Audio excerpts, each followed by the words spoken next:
Federación Teosófica Interamericana darle la bienvenida a esta segunda jornada de esta Escuela de Teosofía Digital. Y bueno, para mí es un gran honor presentar al orador de hoy, ya que como miembro de la sección argentina de Sociedad Teosófica, voy a presentar a su presidente, el doctor Esteban Langlois, y bueno, algunas poquitas características de Esteban. Es médico, ingresó a la Sociedad Teosófica siendo adolescente, y desde 2016 es secretario general de la sección argentina. Hay una confidencia sobre Esteban también, y esa no es si está referida a su vena filosófica ni científica, sino a una beta artística que tiene, y que es un excelente bailarín de tango. Esto para que lo tengan presente, porque lo ha demostrado en las veladas nocturnas, las veladas después de las cenas, en el Centro Teosófico de aquí de San Rafael. Entonces, para mí un gran gusto, porque lo conocí siendo adolescente, a Esteban, en alguna actividad que hubo también en el Centro Teosófico de jóvenes argentinos. El tema que ha elegido Esteban para compartir con nosotros es, o él ha llamado, la constante insatisfacción y la inútil búsqueda de la fe. Esteban, es un gusto escuchar. Así que todo tuyo, la tribuna virtual.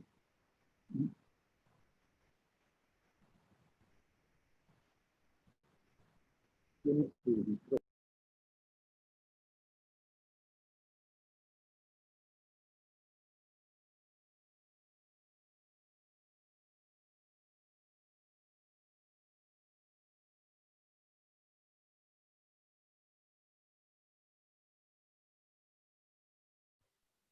Ya, Esteban.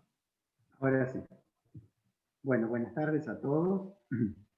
En primer lugar, quiero agradecer a los organizadores de esta escuela por la invitación a disertar en la misma. La verdad que siempre es un halago para el ego, ¿no? El ser tenido en cuenta para este tipo de actividades internacionales. Y sobre todo quiero agradecer a los asistentes, que no son pocos, muchos de los cuales ya viejos y nuevos conocidos, y les agradezco por la deferencia de asistir a esta disertación, ¿no? Todos hemos tenido que adaptarnos de una manera rápida y un poco vertiginosa, violenta, a estos eventos virtuales, ¿verdad? Que eran algo realmente extraordinario hasta el año actual, pero por los motivos ya consabidos por todos, se ha convertido prácticamente en el único medio de difusión y de actividades en conjunto, ¿no? Que se hacen en la Sociedad Teosófica, tanto en nuestro mundo latinoamericano como en el resto, ¿verdad?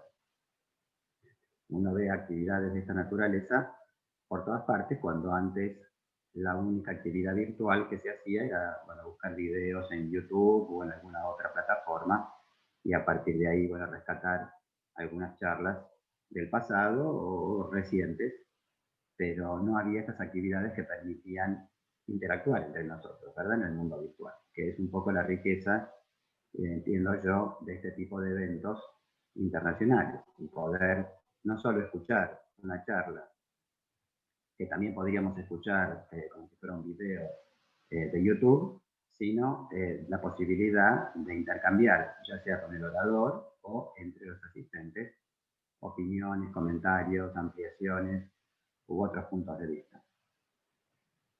Por lo tanto, teniendo esto en mente, voy a tratar de que la charla no sea demasiado extensa. Este tema, como se darán cuenta, ha sido tratado ya por otros oradores teosóficos y no teosóficos, hay libros y artículos escritos. Y yo creo que la riqueza principal va a estar más que nada en el intercambio. Entonces voy a tratar de que la charla sea breve, lo que en general me cuesta, porque yo tiendo a hablar bastante, pero para no cansarlos, sobre todo porque bueno, hay otras actividades en el día de hoy, y dar lugar más que nada al intercambio, ¿no? En mi experiencia de dar charlas por la computadora es también reciente, como la de la mayoría de los oradores, si bien ha habido, sobre todo en la Sociedad Teosófica en Estados Unidos, cursos que se dan online y demás, yo no estoy habituado a ello y no termino de adaptarme, digamos, esto de estar acá solo en mi habitación hablando a la computadora, aunque sé que están ustedes del otro lado. Me presento un poquito en otros aspectos. Digamos, Ernesto hizo una breve introducción. Yo soy el secretario general en este momento de la sección argentina y vivo en la ciudad de Buenos Aires. Pero este fin de semana tuve la oportunidad de desplazarme. Dicen que no se me escucha bien. No sé qué hacer. Vamos a tratar de configurar acá el micrófono.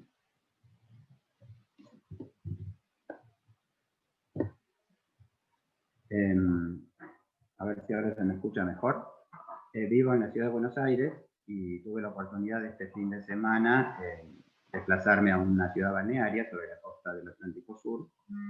Y bueno, desde acá estoy disfrutando un poco de naturaleza, de mar, de playa, y tal vez en este lugar la conexión no sea tan buena como en Buenos Aires, y por eso estamos con este problema técnico del ancho de banda.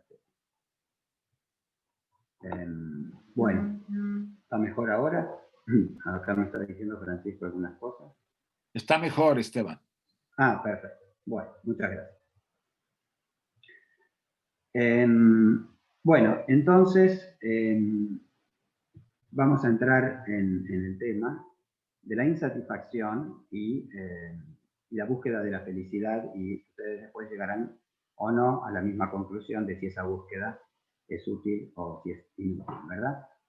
El título en sí despertó curiosidad por algunos de mis amigos que me han manifestado esto. La verdad que es un título que no es completamente mío, sino que fue tomado de conversaciones y de otras charlas de hermanos teósofos de Argentina, que se han preocupado también por este tema y le han dado un enfoque, no diría diferente del mío, pero bueno, complementario o otra visión, ¿no? Yo recuerdo una de las primeras contactos que tuve con la Sociedad Teosófica, con la Teosofía, ya por la década de los 80, cuando ingresé a la sociedad, que fue a través de un libro de Taimni, y no me acuerdo bien cuál, pero él decía, creo que era en la ciencia de la yoga, o la psicología de la yoga, no recuerdo exactamente, y en una parte él dice que el hombre occidental, decía, ¿no? Recordemos que esto él lo escribió en la década de 50, ¿verdad? O 60, no recuerdo.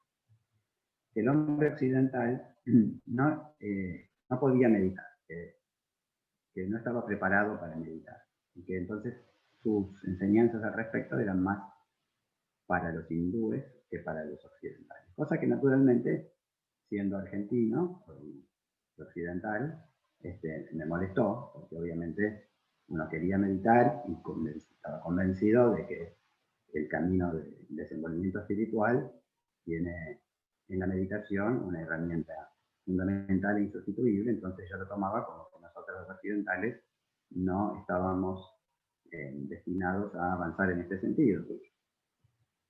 Y eso me quedó siempre, ¿no? Como una pequeña espina clavada, lo que me impidió naturalmente que intentara meditar y estudiar filosofía, etc. Sin embargo, como les digo, esto siempre me quedó latente y recién lo pude comprender muchos años después. Y no por haber encontrado explicaciones adicionales en obras de Taimni, sino, bueno, por haber hecho yo mismo una reinterpretación de lo que él decía. Ustedes recuerdan que la Sociedad Teosófica fue creada a fines del siglo XIX, naturalmente, ¿verdad?, en 1875, en un contexto internacional de grandes cambios, sobre todo en los paradigmas científicos y filosóficos que derivaban de estos cambios científicos. La ciencia se había ya instalado como la respuesta a todos los problemas de la humanidad. ¿Por qué? Porque a través de la investigación científica uno iba conociendo de manera progresiva pero creciente las leyes del mundo material. El conocimiento de las leyes del mundo físico permitía desarrollar tecnologías, y estas tecnologías, que no son otra cosa que la ciencia aplicada, permitía dar solución a una gran cantidad de los problemas de la humanidad. Entonces, por ejemplo, se veía como en el terreno de la medicina se descubrían las causas de las enfermedades y empezaban a aparecer cirugías y tratamientos. En el terreno de la producción, concretamente, se veía que se podían producir grandes cantidades de productos a precios infinitamente menores que los que eran con la producción artesanal anterior, gracias a los telares automáticos y a las maquinarias que se iban desarrollando. Y la ciencia se iba aplicando a los distintos dominios de la vida, encontrando soluciones a los problemas. Entonces, decían algunos filósofos de la época, con y recuerden esta palabra que la vamos a utilizar en toda la charla, progreso, este progreso que la ciencia nos trae, permitiéndonos mejorar la calidad de vida, haciendo casas mejores, teniendo agua corriente, teniendo electricidad, teniendo calefacción, teniendo una mejor medicina y mayor cantidad de productos de alimentos, vestimenta y otras cosas a precios más bajos, iban a ir solucionando los problemas de la humanidad, de enfermedades, del hambre, de las disputas entre los países por bienes materiales que desencadenaban guerras, y que iba a llegar el momento en que la tecnología iba a darnos un estado de bienestar tan grande que estos problemas de conflictos entre las personas iban a desaparecer, que ya no iba a haber pobreza en el mundo, que todos íbamos a vivir bien, con mucho tiempo para disfrutar de la vida, porque las máquinas iban a hacer el trabajo y las personas íbamos a disfrutar de este trabajo de las máquinas. 100 años pasaron, 200 años pasaron desde que este paradigma empezó a instalarse, y sin embargo podemos ver en el mundo de hoy que nada de estas promesas, ninguna, se cumplió, ¿verdad? El mundo sigue con conflictos y guerras, no hay un solo día que no haya guerra en algún lugar del planeta, los países siguen peleando por intereses materiales, las personas siguen teniendo grandes desigualdades, hay problemas de inequidad en todo el mundo, pobreza extrema, riqueza extrema, y un profundo sentimiento de angustia y de infelicidad en una gran cantidad de los seres humanos. Es decir, que esta idea de progreso material estuvo lejos de plasmarse y de dar ningún tipo de resultado. Por lo tanto, este tipo de progreso de bienestar material no resuelve los problemas humanos. Resuelve tal vez en alguna medida, como me decía una vez un colega mío, problemas en el plano físico. Es cierto que la mayor parte de la población hoy tiene condiciones de vida bastante mejores que las de hace 150 o 200 años, en todo el mundo. Sin embargo, eso no es suficiente para traer felicidad a la humanidad. ¿Y por qué? Es la pregunta. ¿Por qué esto que parecía tan evidente en el siglo XIX no se pudo completar en el siglo XX? Y bueno, justamente la sociedad teosófica nace en el momento en que este paradigma de la felicidad vinculada al progreso material estaba en auge. Surge la sociedad teosófica y Blavatsky fue una de las primeras, y todos los teósofos y miembros de otras organizaciones espirituales inmediatamente después trataron de mostrar al mundo que el progreso material no trae felicidad. Y que la felicidad, si es que existe, está vinculada después discutiremos un poco qué es la felicidad, ¿verdad? Pero está vinculada a otro tipo de progreso que se da en otro plano y que tal vez ni siquiera uno debería llamar progreso. Ya mismo el término de progreso, que implica avanzar, ¿no? Moverse hacia adelante o hacia arriba, es un término equivocado. Fíjense ustedes, vamos a tratar de hacer una revisión un poquito de, cuando hablamos de progreso, ¿de qué hablamos? La idea de progreso es una idea bien occidental. Yo creo que esto es algo que tenemos que tener en cuenta si luego queremos volver a esta frase de Taimni, de que el hombre occidental no estaba preparado para la meditación. El progreso desde el punto de vista de la cultura occidental, que hoy, en aquella época era puramente occidental, pero yo creo que hoy es mundial, para desgracia, porque cuando uno viaja a la India no ve valores demasiado distintos hoy, tal vez sí haya sido distinto hace 50 o 100 años. Y este progreso está dado por lo que nos enseñan cuando somos pequeños, ¿verdad? Con el ejemplo que vemos en nuestra familia, por lo que nos enseña el discurso político, por lo que nos enseña la televisión, lo que nos enseña el cine, es lo que trata de inculcarnos como valor la sociedad en la que nos criamos y en la que crecemos. Y básicamente una persona que progresa es una persona que acumula, y que acumula bienes o productos de distinta naturaleza. Naturalmente, el progreso material y económico, que se ve reflejado en comprarse una casa, en tener una cuenta bancaria con dinero, ¿verdad? El tener objetos, un televisor caro, un auto costoso, es visto como señal de progreso, ¿verdad? Como signo de progreso. Y nosotros nos esforzamos desde la juventud en acumular, en la medida de lo posible, bienes materiales, ¿verdad? Todos, inclusive quien habla, ¿verdad? Yo desde joven me preocupé por tener un departamento, ¿no? Por tener dinero ahorrado, por poder tener un capital, y a lo largo de la vida de ir incrementándolo. Es algo que naturalmente me enseñaron a no descuidar y que traté de no descuidar.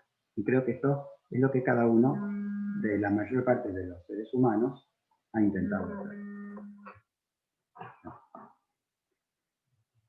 En segundo lugar, uno trata de acumular otro tipo de bienes, por ejemplo, afectivos, ¿no? Uno trata de formar y rodearse de afectos. Uno necesita tener amigos, tener familiares con los cuales construye estos lazos y los necesita, pero que muchas veces no son lazos espirituales en el sentido de un afecto desinteresado, sino que nosotros queremos tener amigos para no estar solos, o nos casamos para no estar solos, o tratamos de llenar necesidades internas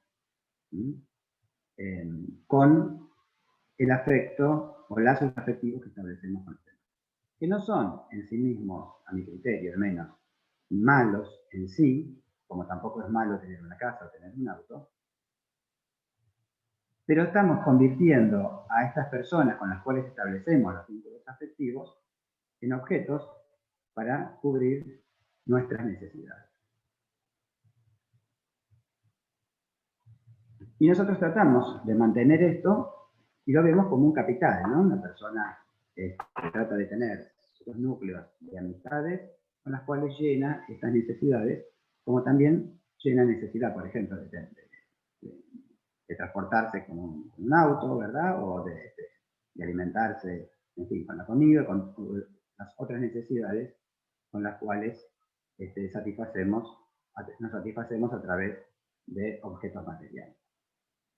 Y el progreso también implica vínculos sociales, más allá de lo afectivo. Entonces uno trata de ser una persona socialmente en ascenso, es decir, trata de mejorar su situación social en el sentido de establecer vínculos con personas de un nivel social en lo posible como el de uno o superior, de ser influyente, de ascender en la empresa, en el trabajo donde trabaja, en el ámbito profesional, si es que es profesional, o en el ámbito familiar, ¿no? Ustedes saben que En todas familias tiene estructuras donde hay ciertas personas que son más influyentes en las decisiones que otras, entonces tratamos también de construirnos un lugar lo más elevado posible y cada día de aumentarlo en los ámbitos en los que nos desenvolvemos. Inclusive, por ejemplo, la sociedad teosófica, ¿no? Muchos de nosotros que estamos comprometidos con ese trabajo y de alguna manera a veces debemos reconocer que utilizamos la sociedad teosófica para la satisfacción de esta necesidad y tratamos de ser el presidente de la rama, secretario general, en mi caso, ocupar distintos cargos socialmente bien vistos y ser apreciados desde ese punto de vista. Y por último, también tenemos los bienes que podemos llamar espirituales, porque nosotros terminamos cosificando, convirtiendo en objeto también las conquistas espirituales y tratando de progresar en este terreno espiritual de la misma manera a través de la acumulación de estos objetos. Entonces decimos, bueno, he logrado estudiar tanta teosofía y me siento bien porque acumulo conocimientos, porque acumulo horas de meditación, porque alcanzo estados internos cada vez más importantes y voy acumulando también esto, pero trato a la vida espiritual de la misma manera que una carrera social o profesional o de enriquecimiento material. Y para que esto no quede en un plano demasiado abstracto, les voy a contar un poco en personificado la historia un poco de mi vida, ¿no? Que es una vida también, como la de la mayoría de las personas, de acumulación. Entonces, bueno, yo nací en un país como cualquier otro, que fue la Argentina, y me eduqué como padres que, como la mayor parte de los padres, no quieren otra cosa que sus hijos les vaya bien en la vida, ¿verdad? O sea, padres normales, que se preocuparon de darme una educación que me asegurara o me facilitara una buena situación económica futuro y una carrera profesional, y con esos valores, como la mayoría, supongo, de los presentes, fueron educados. Fui a un colegio normal del Estado y luego fui alentado a seguir una carrera, es decir, que una vez que terminé el colegio primario, pasé a una escuela secundaria que me preparó para una universidad, y cada una de las etapas, tanto en los principios de mi vida como en las posteriores, siempre estaban orientadas a la etapa siguiente. Es decir, que el colegio primario no era suficiente porque eso no iba a asegurar absolutamente nada, pero era necesario, entonces luego pasé al colegio secundario, que tampoco era suficiente, pero sí era necesario para luego tener un título universitario. Y una vez que me recibí de médico, tampoco era suficiente ese grado académico, porque tenía que hacer una especialidad, porque con el título básico no era suficiente. Entonces, no terminaba ya mi carrera de médico, que estaba pensando en qué especialidad, y entonces hice una especialidad en medicina general o medicina interna, pero luego eso tampoco fue suficiente y me dediqué luego a hacer, bueno, otros cursos que no quiero aburrirlos, de posgrado y a avanzar dentro de lo que es la carrera médico profesional todo lo posible, y cada vez que alcanzaba uno de estos objetivos me estaba planteando cuál era la etapa siguiente que me iba a llevar más y más arriba en nuestra carrera profesional. Y la verdad que en este caso, si bien no estoy satisfecho, no puedo quejarme, ya que dentro de lo que es la especialidad como dentro de lo que es el ejercicio de la profesión, fui regularmente ascendiendo de una posición a otra. Actualmente soy uno de los directivos del hospital en el cual trabajo, ¿no? Que es el Hospital Italiano de Buenos Aires. Que por otro lado, también me preocupé en su momento de dar el examen correspondiente para entrar en uno de los mejores hospitales, cosa que también conseguí, pero tampoco fue suficiente, y entonces fui siempre por más, pensando en cuál era la etapa siguiente. Es decir, que cada logro que alcanzaba era el objetivo del momento, pero que una vez alcanzado no llegaba a disfrutarlo porque nuevo objetivo aparecía por delante. En el terreno material, por ejemplo, también tuve suerte, porque al poco tiempo de recibirme, en parte por ahorros que yo tenía y en parte por una herencia que recibí, pude comprarme un departamento donde pude mudarme para vivir, pero a los 2 años eso no era suficiente, aunque estaba bien, necesité un auto, cosa que también pude conseguir. Luego me casé, entonces con mi esposa decidimos tener hijos, entonces una vez que planeamos eso, el departamento ya no era suficiente, tuvimos que mudarnos a una casa, luego llegar un primer hijo, y luego llegó el segundo, entonces la casa ya no era suficiente, entonces tuvimos que ampliarla, el auto tampoco era suficiente, tuvimos que cambiarlo por otro, y llegado el auto nuevo, a los pocos años ya no me gustaba, entonces tenía que cambiarlo por un auto del mismo tamaño pero mejor, y cada uno de los logros que iba accediendo abría la puerta a un nuevo camino para un logro superior y superior. Es decir, que había esta constante satisfacción tanto en el plano material como en el plano profesional, que me impulsaba al mismo tiempo a ir hacia adelante y hacia adelante. Bueno, y este ejemplo podría ponerlo prácticamente en todas las esferas de la vida, ¿verdad? Mismo en la sociedad teosófica, ¿no? Uno debería ser desapegado, sin embargo, cada vez tenía objetivos internos, es decir, de crecimiento espiritual, es decir, yo tenía un programa y decía, este año voy a estudiar tal cosa, y este año voy a estudiar tal otra, y voy a hacer esto y voy a hacer lo otro, y a pesar de que gran parte de estos objetivos se alcanzaban, siempre esta sed de avanzar, de no quedarse estancado, de no marcar el paso en el que había sido criado, me llenaba de insatisfacción, aunque estos logros, de alguna forma o de otra, se fueran consiguiendo.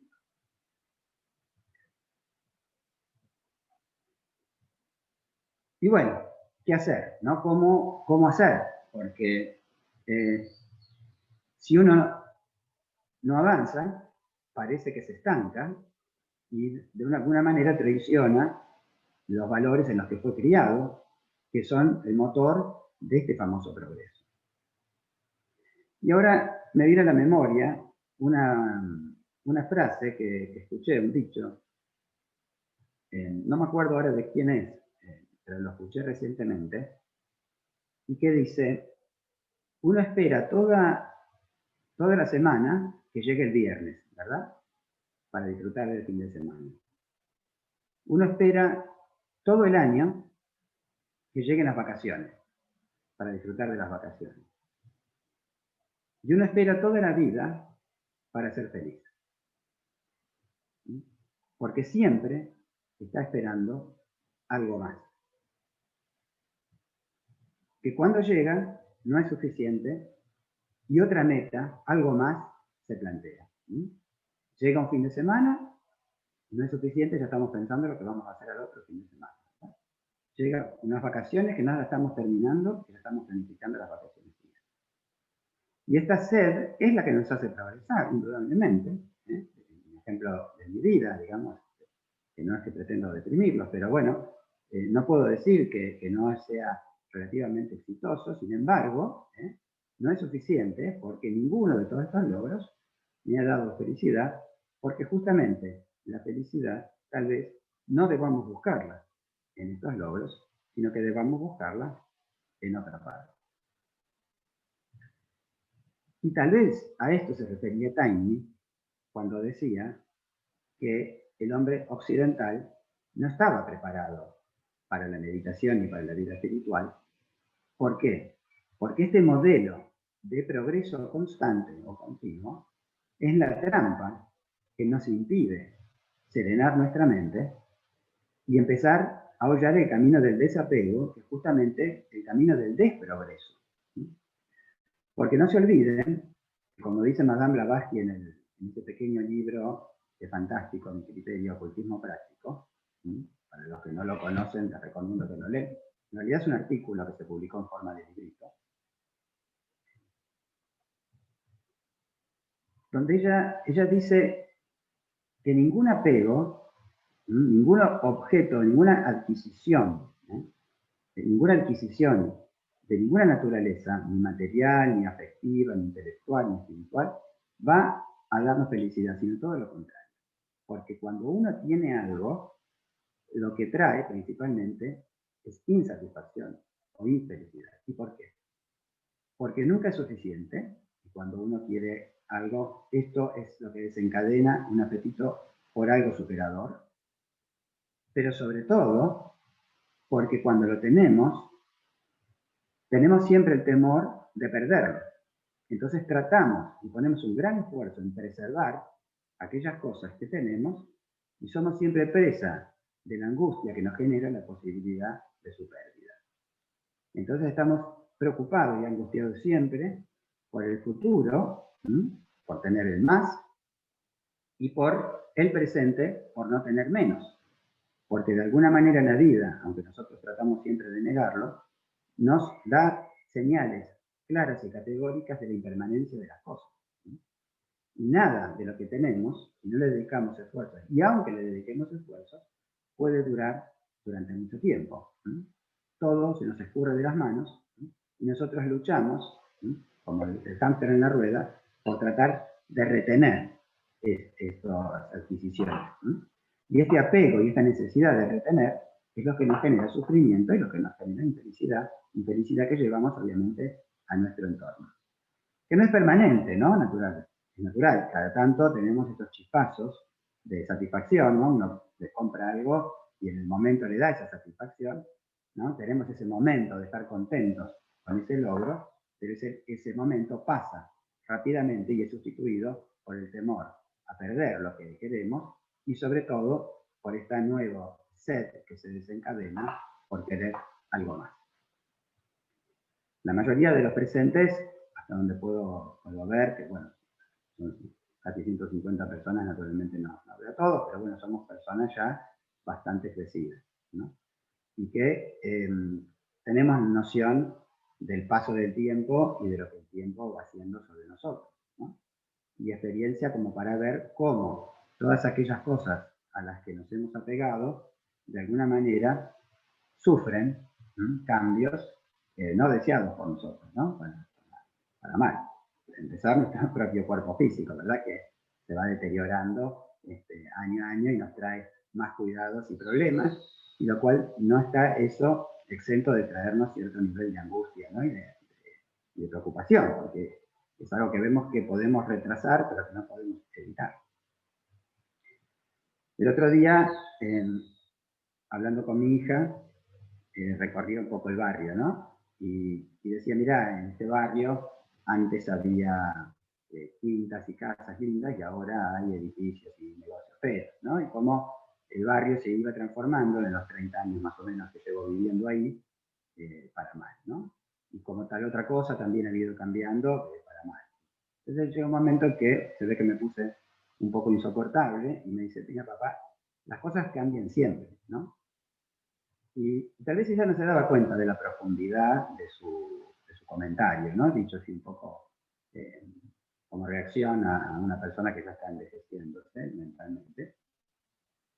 Como diciendo, nada permanece igual, ¿no? Entonces uno va a las enseñanzas budistas de hace 2500 años y ya tenemos esas enseñanzas, y vamos a enseñanzas del yoga de 3000 años y ya dicen lo mismo, el mundo es impermanente. Y Esteban, digo, ¿por qué te estás apegando a una imagen del barrio de tu juventud? Porque ese barrio va a cambiar.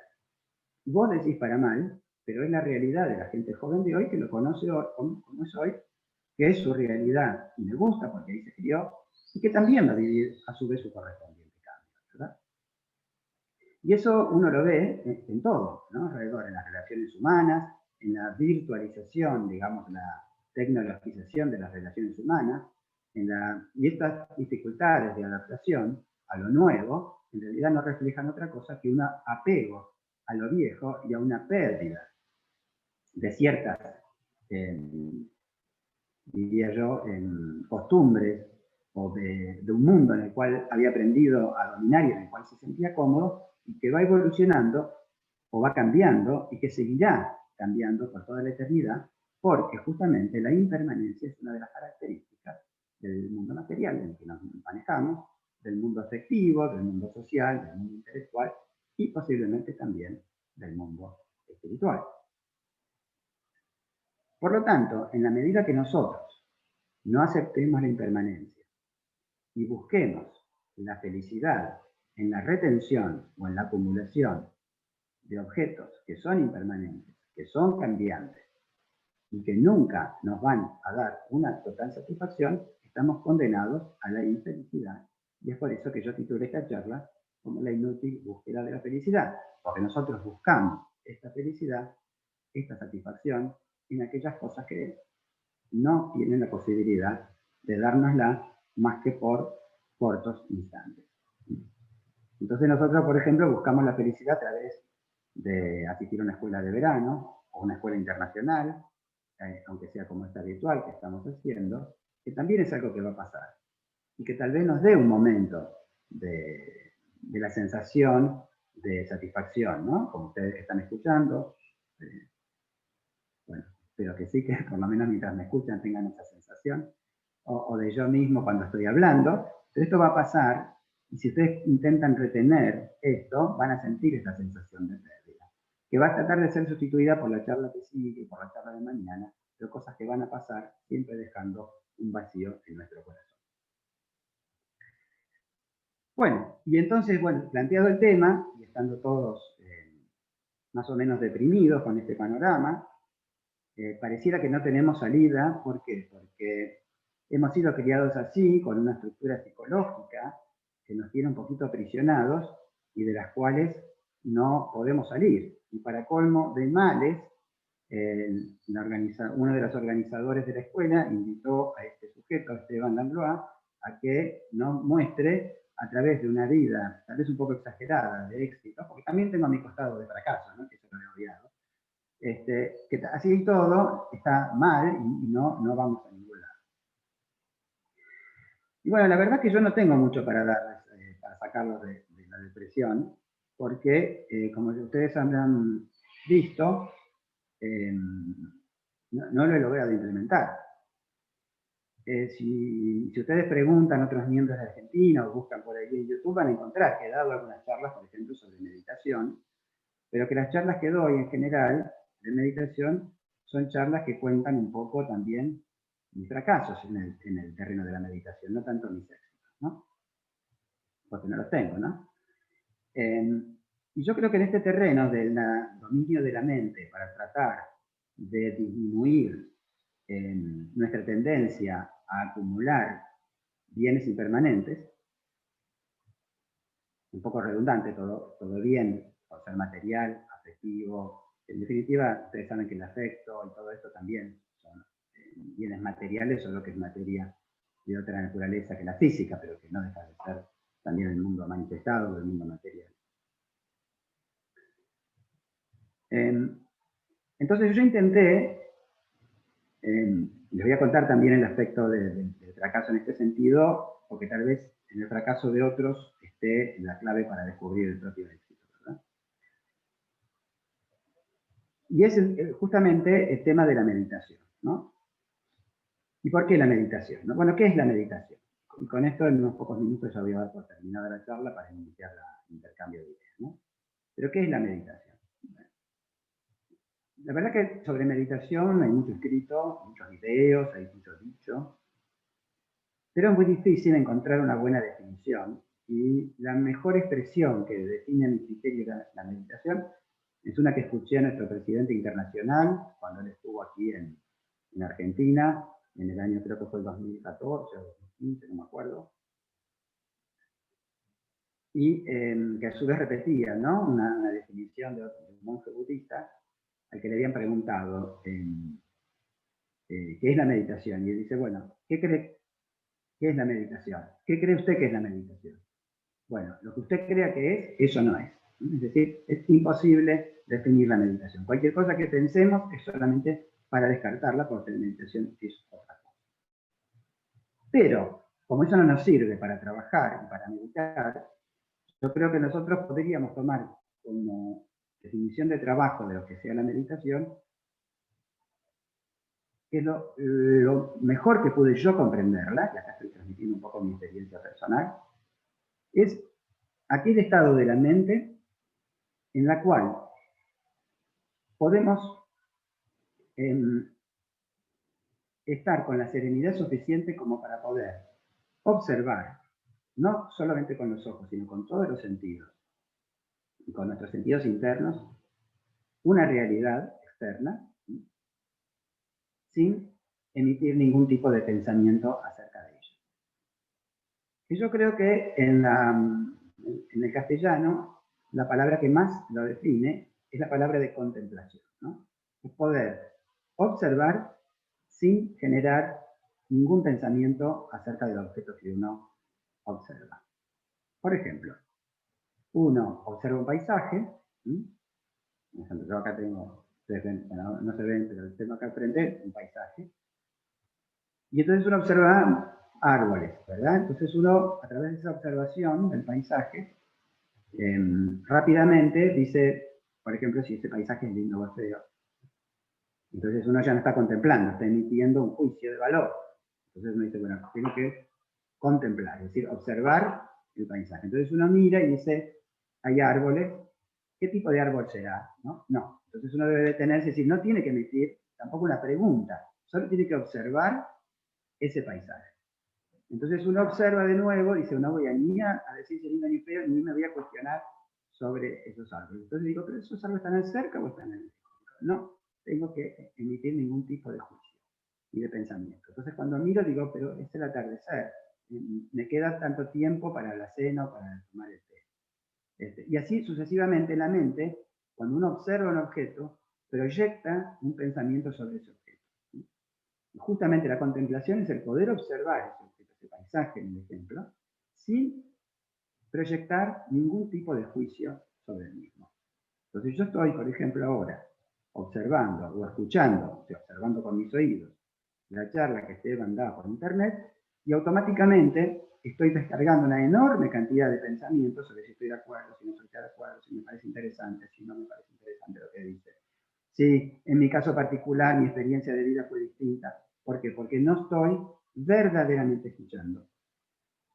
Porque no tengo esa actitud de contemplación, de silenciarme propiamente para poder nutrirme del entorno y de las ideas, que en este caso, bueno, yo acabo de los ejemplos que estoy poniendo, ¿no? Para ser bien vivencial de lo que ustedes y yo estamos en este momento experimentando.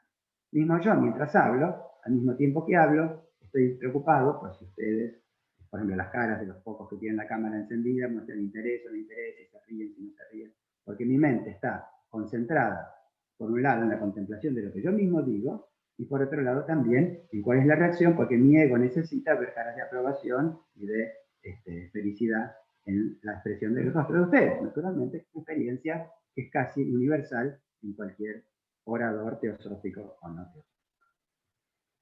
Y la verdad que esta actitud de contemplación es aquella actitud que nos permite ver a nuestro entorno y también a nuestro interior, porque podríamos poner ejemplos internos, ¿no? Muchas veces nosotros estamos muy preocupados por nuestros estados de ánimo, por las características de nuestras ideas, y también las tomamos como objetos sobre los cuales depositamos expectativas, ¿verdad? Depositamos,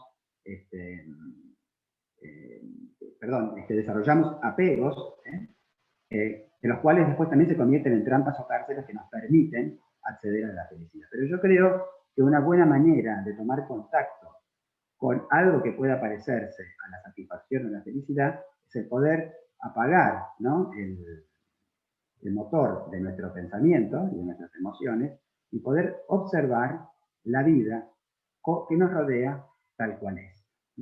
Es como, por ejemplo, otra dificultad que yo tengo es cuando conduzco un automóvil, abstraerme de lo que hace el entorno, ¿no? Entonces estoy todo el tiempo manejando y pensando y proyectando pensamientos agresivos sobre los otros conductores, sobre los peatones que cruzan mal, sobre el semáforo que está mal regulado, sobre una calle que está mal pintada, y todo el tiempo generando una onda negativa, ¿no?, respecto al entorno. Cuando lo que debería hacer es simplemente observar el peatón que cruza mal, el ciclista que cruza mal, el semáforo que está mal regulado, y no generar ningún tipo de pensamiento, ni positivo ni negativo respecto a eso, sino simplemente contemplar la vida que me rodea sin emitir ningún juicio. Naturalmente que esto es un objetivo que tengo permanentemente y sobre el cual naturalmente fracaso el 99,9% de las veces, porque la vida es así y uno cuesta todo estar en esta actitud de contemplación y uno trata de hacerlo y lo logra en escasos momentos durante el día. Uno se sienta a la mañana a meditar, ¿no? Como es la práctica usual, y sobre ese rato, 10 minutos, 20 o media hora, lo que uno le dedique, muchas veces logra estos estados de contemplación si uno lo hace a lo largo del tiempo, ¿no? Y de manera sistemática. Pero lo difícil, lo más difícil, ya eso es difícil, ¿verdad? Pero más difícil es mantenerlo a lo largo del día, ¿no? Como que pasa el rato de la meditación, se levanta y vuelve a vivir como si ese rato no hubiera existido. Y también Besant, en uno de sus textos, creo que en la introducción al yoga, dice, uno no debería sorprenderse de que no progresa espiritualmente si la meditación está restringida a ese ratito, ¿no? Que uno dedica a la mañana o a la noche, a sentarse con uno mismo, sino que uno debe llevar ese estado de meditación, llamémoslo hoy contemplación, a lo largo de todo el día. Yo creo, y acá les digo creo porque, bueno, yo les digo que no es algo de cuya experiencia pueda hablar. Yo trato de no hablar de cosas que son teóricas, digamos, sobre todo en el terreno de la experiencia, sino trato de transmitir mi experiencia de 30 años, de que en la medida que uno contempla estos objetos materiales, afectivos, sociales, ¿no? Profesionales, y mismo espirituales, podríamos decirlo así, ¿por qué no? Intelectuales, de lo que ha aprendido, de lo que ha estudiado, logra un cierto nivel de desapego porque ya no proyecta sobre ellos tanta expectativa ni la utilidad que ellos les van a dar, ni se preocupa tanto por el futuro, sino que logra, por ese ratito en que logró ese estado de contemplación, el estar en el presente, ¿no? Está muy de moda últimamente hablar de ese eterno presente, ¿no? Etcétera. Pero uno a veces no logra saber qué es. Y yo creo que en parte es esa capacidad de contemplar sin emitir ningún tipo de juicio de valor sobre esto, ¿no? Ahora hay una corriente de mindfulness, creo que ayer habló Fernando de Torrijos, ¿no? Debe haber hablado sobre el tema porque siempre introduce esto, un poco en un lenguaje occidental y no tan budista, digamos, trata de explicar un poquito el tema este, ¿no? La corriente de mindfulness, de lo que es el estar en el eterno presente o en la hora y poder observar sin proyectar. Y yo creo que ese es lo primero, ¿no? En la medida en que uno observa, puede relativizar y puede quitarle esa angustia y ese temor a la pérdida porque no le pone tanta carga afectiva. Yo creo que lo más difícil, y esto es lo que más me cuesta, y creo que es una experiencia bastante general, es tratar de tener esta actitud, ya con esto termino, de esta actitud de observación sobre las estructuras mentales nuestras. Nosotros a lo largo de la vida construimos opiniones sobre cómo debe vivirse, sobre cómo debemos vivir nosotros, sobre cómo deben vivir los demás, sobre cómo deben actuar nuestros hijos, sobre cómo tienen que armar nuestros hermanos de la sociedad teosófica, nuestros compañeros de rama, etc., ¿no? Y sobre estas opiniones que se van endureciendo, ¿no? En nuestro corazón a lo largo de la vida, tenemos los teósofos, especialmente, una larga lista de argumentos que justifican por qué está bien nuestro punto de vista, nuestra forma de ver la vida, y por qué está mal la forma de pensar de todo el resto de la humanidad, ¿verdad? Y esta construcción interna, que se va robusteciendo y se convierte como una jaula en la cual quedamos atrapados cuando somos grandes, yo creo que es el principal obstáculo, porque no podemos tener una actitud de contemplación sobre nuestras propias ideas sin ese compromiso afectivo que nos obliga a acompañarlos de una autojustificación, ¿no? Y de una proyección sobre lo que está bien y lo que está mal. Y yo creo que esto es lo principal, lo más difícil, pero también es lo más rico, en la medida que nosotros nos damos cuenta de que estas opiniones que se van convirtiendo en elementos rígidos y que nos van impidiendo nuestro propio cambio, nuestra propia evolución, es aquel bien más preciado por nosotros y el que nos genera mayor temor a perder. Porque el día que nosotros nos damos cuenta de que nuestras opiniones y nuestra estructura de valores está equivocada, que es cambiante y que no es definitiva, perdemos nuestra propia identidad. Porque ¿qué somos nosotros mismos sino nuestros pensamientos y nuestras opiniones? Y yo creo que el día que podamos nosotros darnos cuenta de que eso es una falsa identidad, porque es impermanente como todo, ese es el día que vamos a despertar a una verdadera visión espiritual del mundo, donde todos los apegos van a desaparecer y tal vez logremos algo parecido a lo que es la paz interior o la felicidad. Pero no se lo puedo prometer porque no lo he logrado yo mismo, pero creo que el camino o la solución anda por ahí. Bueno, ya van 50 minutos, creo que es tiempo suficiente. Creo que podemos dar lugar a algún intercambio de opiniones, o si quieren compartir o preguntar, aunque saben que no tengo muchas respuestas, pero podemos pasar a esa etapa. No sé bien cómo se está organizando, así que le digo al administrador que maneje un poco el intercambio.